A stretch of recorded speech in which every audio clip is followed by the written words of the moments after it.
Welcome to the Plan B CRNA podcast. I'm your host, Bobby Jones, and I'm so excited that you're here.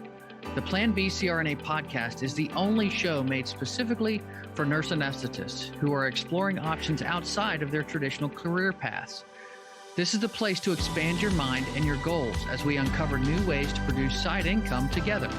Join me for some honest, unscripted discussions with other CRNAs who are transforming their financial lives.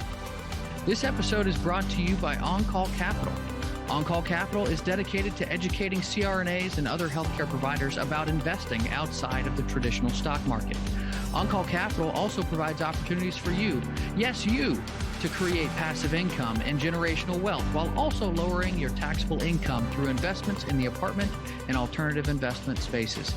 If you haven't hit subscribe yet, make sure you do that right now so that you don't miss an episode. Thanks so much for joining me today. And now, on with the show. Welcome to another special episode of the Plan B CRNA podcast. I'm your host, Bobby Jones, and I am joined today by Dr. Matthew Newton, my good friend and often co-host of the show. So, Matthew, great to have you on today. And maybe you can tell us a little bit about what we're going to talk about. It's great to be here today. Thanks so much for having me. Today I thought it would be a really good episode to talk about, our current state of nursing. We have a large nursing shortage and CRNA shortage kind of across America. And we kind of wanted to go over some ideas about why that might be happening, what nurses can do and CRNAs can do, and maybe what employers can do to help kind of stabilize the market. Yeah, well, and this has been a problem ever since I was in nursing school. I mean, it's been a problem for decades that there haven't been enough nurses. There haven't been enough healthcare providers. So what are your thoughts on what some of those causes are for that? What's funny is we only, there's not many nurses being graduated every year. Yeah, same for CRNAs. So, just a constant, this stuff inflow is just a big problem to start with. But, I guess, why is it so hard to keep good nurses and CRNAs? Is it the remote working or job hopping? So I guess one of the things is, we've kind of come on to more of a fluid culture when it comes to nurses. So a lot of times we get stuck at a job for a number of years and we get comfortable. And now kind of the 1099 market, I feel like, I've been in 1099 for a while, but 1099 market has really opened up and became very popular, I guess, over the last couple of years. So people are seeing these, inflated rates that are being offered and, kind of jumping ship for that. Yeah, I'm 42 years old and I was raised in a military household. Both my parents worked for the government, and it was, hey, you know what? You go to college, you get yourself a good job and you work on your pension, and you work 20, 30 years somewhere and you'll be taken care of, and things have shifted over my lifetime just so much. I mean, that is just an unrealistic view, because now if you don't job hop, your salary doesn't keep up with inflation. I mean, and it goes back to, I think, even some of the more basic things going on in society. It used to be, hey, back in the 60s and 70s, you could have one person working and one person staying at home. You had one breadwinner and you could afford a nice house in a nice town. And, it's not that way anymore. You have to have, if you're a family, you have to have two working individuals, or if you're single, you got to have roommates. And, things have just shifted so much, and employers just can't be trusted to blindly take care of you now. They're not looking out always for your best interest. It doesn't mean they're bad, doesn't mean they're evil, but the incentives are so far off, and I think that's why you see the huge increases in pay for travel, and you see the nurses who are staying at home and they're staying with one facility and they're just shaking their heads like, why can't I get some of this? And I've been here for years. I've been a loyal employee for years. And yet Mary Sue walks in and she's making twice what I make as soon as she walks on the floor, and she doesn't know any of the policies and procedures of this place. We're misplacing the value, I think. Yeah, That's just a driver. there's a lack of appreciation, I guess, sometimes when it comes from, I guess, your employer that you can kind of feel, I remember when I first started, I found out other new grads were making more than me, which, really, I mean, it hurt my feelings, I mean, it is funny to say that, but, and I found out, well, maybe they were students at that institution and that was counted as a year of experience, which as a new grad, everyone should be coming in on equal playing field. But I found out they were making like $10,000 more a year than me, which was just kind of like a punch in the stomach. And it was like, wow, like, and it really hurt too, because I remember like my first job at a CRNA school, I was really excited. I came in, rose-colored glasses. I was going to make the world a better place, and I got to go in there. I'm working all the overtime. I'm doing all the things that they want. And then I found out, and I just felt like my employer didn't care at the time. And, that really, I guess it was a drop in the bucket to my initial burnout that I hit, when I first started working, I mean, like, and for instance, burnout is something that's completely overlooked and undertreated in the nursing and CRNA profession in general. If you think about it, like as nurses, I'm proud to be a nurse. Like you can you can Google my name anywhere online, you'll see the word nurse or CRNA beside me, and in part, your profession defines you. Sometimes to get a lack of appreciation from your profession, it hits a little harder than, some of the other losses you might take in life. I mean, you really care about these things. So these rough patches kind of hurt more. And then the other thing is, burnout's really not talked about too much. And if it is talked about in the workplace, there's definitely, aside from, pizza party, there's not a lot that typically happens, especially in this how long have we been recording? And it didn't take us long to get to the pizza party reference, right? It's the be all fix all, man. It is, man. But I think, like, I'll give an example here too. Like, my wife is an occupational therapist, and she works for the local school system. So she's on the state's payroll essentially. She's gets all the state benefits and everything else, and the state dictates different things about her salary and stuff like that. Well, if she were just to switch school systems, quit where she's at, start in the neighboring county, she would probably increase her salary by about 20 to 25% just by making that one move. But if she stays where she's at, she will never even reach that point over the time it will take her to get to retirement. She'll never make up that 20 to 25%. And she could get that now. So that's not even saying what another 5 to 10 years will look like, because there's so much of an incentive to bring people in, and it's not about the retention. And I think that's, I was always told, like, an employer is going to pay you only as much as it takes to keep you. And that's it. They're not going to overextend themselves to you. They're not going to say, you know what, you did a really good job, and we're just going to, here's an extra 10 grand, because we're profiting very well off of you, and we want you to be a part of that. That doesn't happen unless it's written in contracts and things like that, or unless you're one of the big fish. You see that happen sometimes with the physician side when they're taking parts in equity, and you see it with, a lot of the private pay kind of stuff that goes on in the medical office side, but you don't see it in the big hospital systems. And I'm not sure how to change that.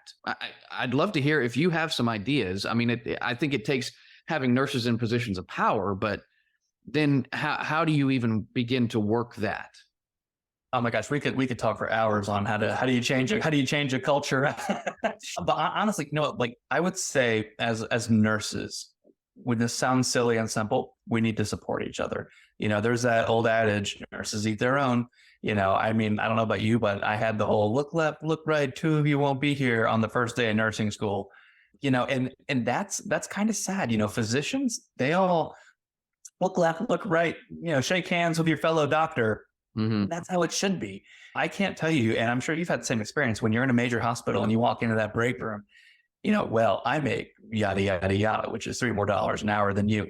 Oh my gosh, did you see what Bobby did? So-and-so. I remember, I mean, like nurses in general, and I'm not saying all nurses, but, a lot of times they kind of tit tat at each other, which, it promotes a toxic culture, and we need to get past that. Because I remember there was one time where I think we changed our anesthesia cards, and one of my boss's friends came up to me and was like, "What do you think of the new anesthesia cards?" And I'm like, "Oh, they're all right." I'm like, probably not how I would organize it, but it's fine. Go with the flow, whatever. And they turn around, they run to my boss, and they go, "Do you know what Matt said about the new anesthesia cards?" And it was like, I'm like, I really have no opinion. Like, I didn't care, but they just wanted to, it's we like our gossip, and that kind of feeds some people. And you get a handful of those personalities and, a unit as a nurse or a CRNA. I mean, that can really downgrade the whole environment that you're in. And it burns you out faster. It makes you bitter faster. It takes away from that whole feeling of family to where we want to go above and beyond. And, it makes you lose sight of the reasons that we do what we do, if that makes sense. Yeah. Well, and I think it's hard to work on that resentment when you don't have transparency in pay. We don't talk about how much everybody makes or how somebody else is being compensated. We should. We should. There should be more of that, but it's something that is actually really discouraged in many industries in the country. It's not just, in healthcare. And to the extent, obviously, corporations don't want you talking about it, but I do think that breeds a very unhealthy environment, and you see that play out. And then there's, the other thing that we really haven't touched on. Nursing's hard. Like, it's a challenging profession. You work long hours, and some people get more breaks than others. It depends on your work environment. But I mean, I've had times where I've worked 12 hours and not had a break. I've had times where I've worked 8 and had 3 breaks. It just depends on your work environment. But overall, it is a hard profession. And so there are a lot of professions out there that are kind of built for the young people, like construction and like being a roofer. You don't see many 60-year-old roofers, So nursing, bedside nursing in particular, is something that can be handled by people who are, more inexperienced. But you see over time, they get tired of doing that. And then they move into other roles in their profession, whether that's being, working in an office and not having those kinds of stressors, or, working in administration or management, middle management. And there's been a boom in middle management over the last 20 years. There's, plenty of statistics that will back that up, that the explosion in administrative costs and administrative people has, kind of coincided with different things that have gone on nationwide with, different healthcare bills and things like that. You got to have more people having their eyes on, all these different things that, you got to jump through all these hoops now. And so it has provided nurses with a bit of an out, in the sense that, you can move from the bedside to the clipboard, and it's less hard on your body. You're not lifting 300-pound patients and, doing all these things that can take a toll on you. But again, there's that resentment that happens, like, oh, well, the younger nurses see these older people coming in and, oh, you should be doing it this way, or, I'm going to check this list, and there's a resentment there. And, I don't know. There's a lot to fix. There's just a lot to fix. And I'm, it's got to be done in somewhat of a systematic way, I think. So to your point, when you say nursing's hard, if you think about it, when I worked night shift, I would get up, I'd go into work. I had to be there at 7. So I'd have to get through traffic. So I'd leave the house at probably 5:30, Atlanta traffic, of course. I'd get there barely on time, swipe my card. I'd run in. I would kill myself for 12 hours. The nurse following me would show up 20 minutes, 30 minutes that late. I'd give a report. By the time I'm out of there, I've been there 13-ish plus hours. Now through traffic, another hour on the way home. Sleep, rinse, repeat, boom. And where does that leave any time for self-care where does that leave any time for me to actually be a human being and not just a drone? And then I have the hospital calling me every day saying, hey, we're a family here. I need you to come in and work overtime. I'll give you, an extra few bucks an hour. And then, that money gets addicting. You get that lifestyle creep. All these things happen. And then eventually you find yourself working 4 or 5 days a week, 13-hour plus shifts, and you're a zombie. You've had zero time for exercise. You've gained weight. You have zero time for making friends. Think about this. How many of the nurses that you worked with when you were a floor nurse did you actually spend time with outside of work or have any like actual socialization with? Most of the time it was you exist to go to work. And that's tough. I mean, that's tough on anybody if you think about it. Sure. And it leads to people quitting. It leads to people, not wanting to be there, and it leads to burnout really fast. Well, and these were things that were happening before COVID. So COVID came in and it changed our perception of work. So I think we're still seeing a lot of the ripple effects there, because you had this boom in travel pay. And so the incentives were just too good for people to just stay where they were when they could, travel and make a lot more. So I'm curious, because you work, for a company that has to staff a lot of facilities. What are the changes that you've seen in how CRNAs and physicians are working as opposed to kind of how it was before COVID? What's interesting is I'll say COVID was a major, major player when it came to like reasons for nursing shortage. Mm-hmm. Different hospitals around the US, they had vax mandates, and you lost a number of people right there, nurses and CRNAs.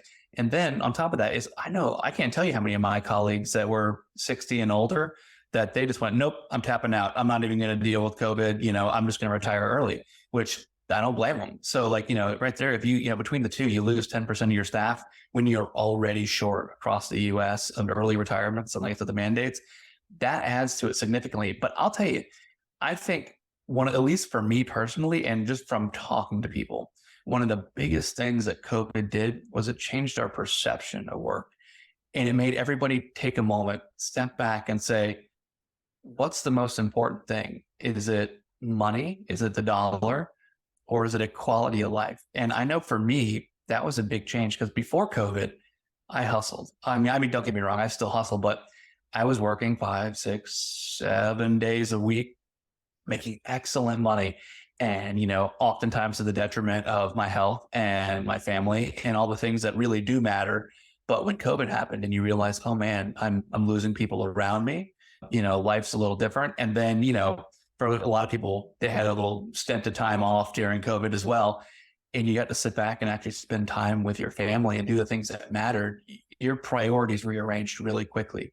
So, I know going into COVID, I was, how can I make as much money as possible? And now when I came out of COVID, I was completely changed. I was, how can I be financially free? How can I be financially independent to allow myself to do the jobs that I love the most and spend time with the people I love the most? So now I am definitely 100% a quality of life over quantity of money kind of person. And I think a lot of people fell into that category. But that's something I think that hospital administrations can tap into, because it's not always just about the pay. It's about, what else are you offering me as an employee? Do you have a gym? Can I get a free gym membership? Can I get some health screenings or, like mental health screenings that you guys have a devoted staff that's working primarily with us, as nurses and healthcare staff to be able to tap into what we're actually going through, because and I've talked about it before on this show. I can remember certain points along my path. I can remember the first dead body I ever saw. I can remember the first patient that I lost. Those were moments in time that they affect you. But I lost, my first patient that I lost was near the very beginning of the shift. And, a half an hour later, I've got another patient in that bed. There was no time to figure out like, oh, okay, well, you just went through something. Are you good? You all right? No, that's an empty bed. Dang it. We got to get the next one in, and you got to take care of them, and screw your emotions kind of thing. It doesn't matter that you've never gone through this. You're here for a job and you're going to do it, And so how can a workplace provide things that really, they basically, it enriches your life more fully as an employee to work at this place, and I think that's where you can really start to solve some of those problems. If you look at nurses and an individual as a whole individual, not just somebody who's chasing a paycheck. It's funny when you talk about like what can people do. A lot of times it's just being heard. And I guess I'm in a slightly different situation than some people, but my direct report within my company is the COO of the company. And they manage a $1 billion company, so they do some stuff. But I'll tell you, the one really nice thing is if I have an issue or I have a concern, they make time in their schedule for me, and they'll sit down for an hour or whatever we need, and we talk about it. If I don't feel appreciated, if I don't feel that something is working, if I have a plan for, additional revenue source, if I have anything, it doesn't matter what it is. If I request it, I'll get their ear. And do I always get the answer I want? No, but it definitely makes me feel appreciated. Yeah. It gives me that, like I said, not to sound silly, but it gives me that family sense that you really want, because, like to your point, when you say, well, they needed another body in that bed, you're a number. And I don't personally feel like a number, which increases my job satisfaction, which I really, really, I like that. But that should be the case in healthcare. It should not be just a production line, and I mean, and we talk in nursing about that. You get this when you're in school, that like there's more to a person than their physical health, and that's, I think, what separates nurses from, specialty physicians sometimes, because, you in medical school, you're taught to look at a patient in a very functional way. And this isn't I'm not trying to disparage physicians, because they obviously do phenomenal work. And many of them are trained to look at a whole patient, as opposed to just, okay, well, there is a broken bone, I must fix it kind of mentality. But, at the same time, like, we're taught this in school. And I think it's that emotional damage of being taught something, and you want to live a certain way where you're honoring patients and you're honoring the people around you as full individuals, as full human beings. And then you're put into environments where you are not allowed to do that. And it's this conflict that you have, I think, that can really damage you, that can really lead to that burnout. And there's a name for it, and I'm not thinking of it. So everybody can go look that up. There's a term for it, and I'm not getting it right. Maybe you know it, Matt, but I just, that's one of those things. Like, if we can, like, there's financial health, there's emotional health, there's physical health. Like I talked about giving gym memberships, hey, we'll provide you with a financial advisor, who's going to help you take care of your needs as, your financial health. And we'll give you those mental health resources, and we'll give you a retention bonus. And, there's so many ways to make an impact on an employee and to keep them around and make them feel valued. And I love that you mentioned the listening part, because that's a key too. So, if you really think about it, like, the staffing problem in nursing is, I mean, I hate to say it, it's not going to get better. We churn out maybe 155,000 nurses a year. I mean, but the average age, isn't young. It's 45 to 50 years old for nurses.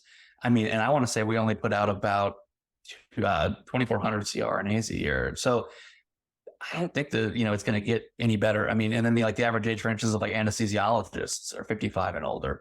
I mean, so we definitely have an aging population, so it really is how can we retain people in the workforce? I mean, cause I don't know about you, but I've definitely met a handful of nurses that have just said, you know what, guys, this is just too much. I'm tapping out, and I'm going to pick a different career, which breaks my heart, because I love nursing, I mean, that's me. I I was done after 13 years of being a nurse, and I don't have any intention of going back.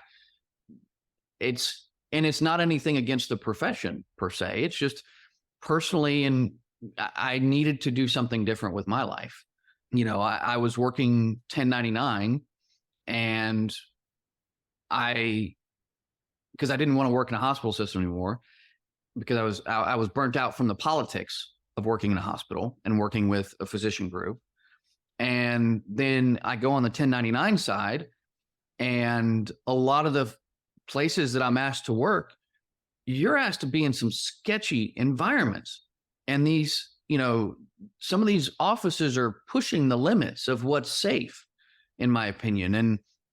And to me, I didn't want to be a part of that. I didn't want to risk, my license, my livelihood, because, there's not an actual nurse in the PACU. I mean, you've got a medical assistant who doesn't understand what an O2 reading of 88 means. Oh, maybe we should put on the nasal cannula now. Stuff like that I chose to walk away because of that. It's like, I don't need to be a part of that anymore. If that's what's available to me, then I'd rather, do something else with my life. But, the fact that you chose to walk away and do something else, it says a lot. And, like I'm happy, I'm proud to be a nurse, but even me, I probably maybe 30 to 40% clinical now, and the rest administrative. And don't get me wrong, I love my patients, but, I've kind of gone more of the administrative route because it's stimulating to me. I really enjoy the back end of nursing business, which I wish, more nurses would get involved in learning how the actual business side of, of what we do of being a CRNA and nursing works. I mean, most nurses don't even know how nurses are compensated. Like, if you really think about it, an actual RN is one of the few parts of the profession that doesn't have their own CPT codes that they can bill for. I mean, you as a nurse are part of the room charge. And I think that's a big problem, because as long as we are part of a room charge, there's a lot of power that you kind of lose there, if that makes sense. And the other thing is, I hate to say it's a respect thing, but you're part of the room charge with the meal and the furniture. And that, no matter how you look at it, that kind of sucks. Sharon Pierce actually is doing a really wonderful push right now. She's a CRNA, but she's doing a push to actually break out nurses from the room charge and actually allow them to bill for their services, which I think would be huge. I think it would also help the pay problem that's kind of been going on right now too, where, we won't talk about imposing, caps on salaries if we can actually bill for our services. Mm-hmm. But, I'm sure insurance companies aren't big fans of that, but it's definitely a really valid thing. Mm-hmm. Now, one of the things that's been an issue for a while, I think, and maybe it's part of what has kept and I don't want to say nursing's been kept down, but that's just kind of where my mind goes. We've got associate's degree nurses, we've got bachelor's degree nurses. We obviously have a nursing shortage, so we need every nurse that we can get, but the training's different, the level of education is different, and some programs are just better than others, and some ADN programs are better than some BSN programs, and some BSN programs are better than associate's degree programs. It depends on where you are in the country. But do you think that the fact that it's not just, hey, you got a bachelor's minimum to practice, do you think that's part of what's holding us down, or is it just something else? I think standardization would really help a lot, because if you think about it, even though, for instance, we recently bumped our CRNA MSNs up to a DNP, got a lot of pushback because it's more schooling, but I love it. It allows us to kind of compete on a different level. And once again, it adds to standardization. I do think that, for nurses, if it was just all right, BSN requirement, and, we kind of solidified that, I think that would be huge. But there's a lot of things that, we can do to actually promote a profession and, I guess, build up our ranks. I think one of them is just encouraging people to go into nursing. I remember when I first started, I didn't know anything about nursing really.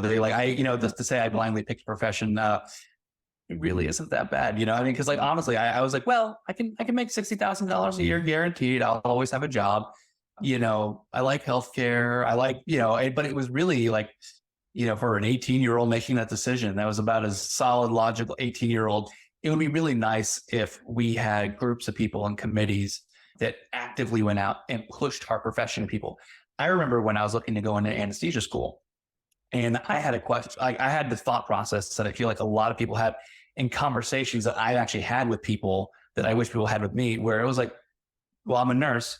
Do I want to go be an AA or do I want to go be a CRNA? Which, to our listeners who are CRNAs, it's outlandish to even hear that. Mhm. But, nobody tells you the difference, really. I mean, like, Oh, yeah. even nurses I would talk to, well, AA school is only 18 months and CRNA at the time is 24. One's cheaper, and, to a nurse that might not know, hey, you're an RN, you need to go to CRNA school, Mhm. which is how I say it. But they don't, all they hear is one's cheaper, one's quicker. One, you get a little bit more freedom because you're not required to work with supervision, but it's longer and more expensive. Like a lot of people are going to, I hate to say, choose the wrong path as nurses, but they will. I've talked to a number of nurses that I've swayed off the AA path and into the CRNA path because I'm like, hey guys, you're nurses. This is a 2 different track thing. Let me explain the difference between AAs and CRNAs. And once you tell them, like, these are the benefits, these are the da-da-da-da, and you go through all these things, like, that's huge. I mean, so if we really just work to educate fellow nurses on people getting into nursing school and going to nursing school, and then getting into CRNA school, how do you get into CRNA school? Why is CRNA better than everything else? Why is, I mean, I'm biased, but why is CRNA the best APP, division that we have? Yeah. Yeah. Like, I think that would go a long way to helping the issues that we have. Yeah. Well, and I want to continue on this positive note as we wrap things up here, because I think there are a lot of things that we can do as nurses to help the situation, and to try to make a difference in our workplaces. And it's not just about, well, just smile and get through it, like, and just be professional in the workplace and stuff. But I think there are more active ways that we can take part in what's going on in the policies and procedures that are dictating the way that we work. And one of those things is obviously, I mean, we have a lot of nurses that kind of get into middle management, but we don't have a ton of nurses that are in administrative roles. That's one of the big ones I think that we're trying to work on as a profession. And you do have more nurses coming into those roles. But, I think that's one thing that can be done to improve the situation is to have a more diverse group of people making those decisions. I believe someone just interviewed a recent senator who talked about leadership and in a really good way. I mean, Gail Adcock, she was such a wonderful, wonderful lady. She is a wonderful lady. And I loved having her on, man. She just, the moment I met her, she's just a bundle of energy. And I love her vibe, her personality, because she is so passionate about what she does. But I know that she's not the only nurse out there who can get involved in politics and start having a say in the policies and procedures that are affecting our everyday jobs. It's funny. So, like, I love Gail. Gail's wonderful. I steal one of her quotes all the time and I give it to her. And, when it talks about nursing and leadership positions, she always says that if you're not at the table, you're on the menu. Mm-hmm. And I believe that. So, like, I'm a huge proponent of nurses rising up, starting their own companies, being in leadership positions, running for legislature, running for Senate, running for town council. All these things are very important for nurses to do because, I mean, if you ask the general public, what is a nurse? What do we do? I mean, they have positive things to say, but nobody really knows. Nobody knows how hard it is. Nobody knows how lonely it can be. Nobody knows the reward that you can feel. Nobody knows all the things that make us, make our profession so wonderful. So yeah, I think by putting us in these leadership positions, we have room to expand and do all the things that we've always wanted to do. And, one of the hard things is, like, when becoming an entrepreneur as a nurse, for instance, like, fear of an obstacle is often worse than the obstacle itself, and we let fear kind of rule us, which is really hard. You talk about change, like whether it's leaving a job, whether it's going for a leadership position, but, change isn't meant to be easy. It's meant to, tear you up at the roots, kind of put you in new soil. That way you can grow bigger and better than you were before. Yeah. And that's really important. So, I always tell people, they're like, when I've started most of my companies, I always get a lot of naysayers. People typically only support you after you've succeeded, not on the way there. And they're like, well, what if you fail? What if you come back with your tail between your legs, or you're probably going to come back like that?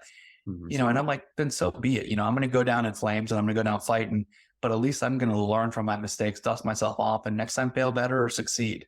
And I mean that, like there was a time in my life where I did let fear rule myself. And ever since I've dropped that and I said, you know what, it's okay to fail because there's no progress without failure. I've just watched my personal and professional life just go leaps and bounds to what I thought it could ever be. Well, and it comes down to everybody's assessment of risk. There's risk in change, but there's also risk in just staying where you are and not improving or not changing your environment in some way, not speaking up, not being at the table, and I think that we don't always do the best job of teaching nurses how to assess risk in their own career.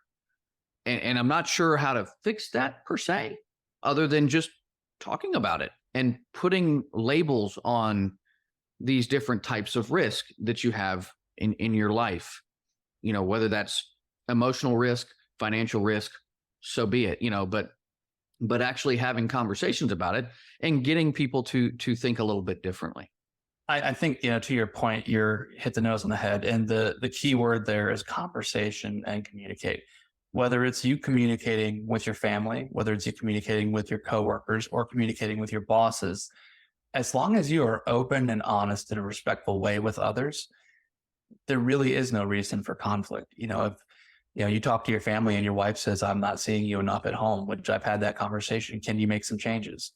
Absolutely. It keeps your home life healthy. And that's where everything starts. You go to work and you say, hey, you know what? We had this interaction the other day. It wasn't the most positive. I'd appreciate it, if we didn't do this, yada, yada, yada, in the future. Maybe can we do this instead? It helps, push down that, possible toxic work relationship. If you go to your bosses and I'll tell you, as a boss, when I own my own company, I've had employees come to me and say, Matt, I don't like the way you said that. It sounds X. Or, hey, Matt, I'm not feeling appreciated. What do you think about this? And that's invaluable. And oftentimes, as an employee, you're afraid to speak up to your boss, but as long as it's done in a professional way, I think that's the greatest thing you can do. I used to have a thing. One of my partners said it originally. I thought it was silly, but it was called golden handcuffs, and I was like, oh, that's so silly.